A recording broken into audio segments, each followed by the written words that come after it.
2 August 2026 થી 15 August સુધી રાહુ મંગળ દ્વારા નવપંચમ યોગનું નિર્માણ થયેલું છે અને 15 ઓગસ્ટ સુધી રહેશે.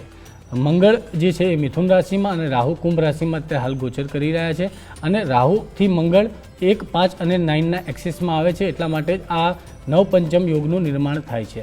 આપણે જ્યોતિષ સંબંધિત જો વાત કરીએ તો મંગળ જે છે એ ઉર્જા, સૈન્ય, હિંમત અને અગ્નિનું પ્રતિનિધિત્વ કરે છે, જ્યારે રાહુ જે છે એ અચાનક થતી ઘટનાઓ, ટેકનોલોજી, વિદેશી પ્રભાવ અને અસામાન્ય પરિવર્તન એટલે ઓલ ઓફ સડન થતા ટ્રાન્સફોર્મેશનને દર્શાવે છે. આ જે નવપંચમ યોગ બનેલ છે તેના કારણે વિશ્વના રાજકારણમાં આપણને મોટા બદલાવ જોવા મળી શકે, અચાનક નિર્ણયો બદલાઈ શકે છે, તણાવ વધી શકે છે.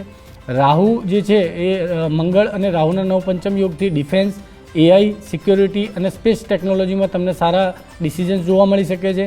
શેરબજારમાં તમને એક ચોક્કસપણે તેજી દેખાય, જેમાં માર્કેટ ખૂબ વોલેટાઇલ રહી શકે છે.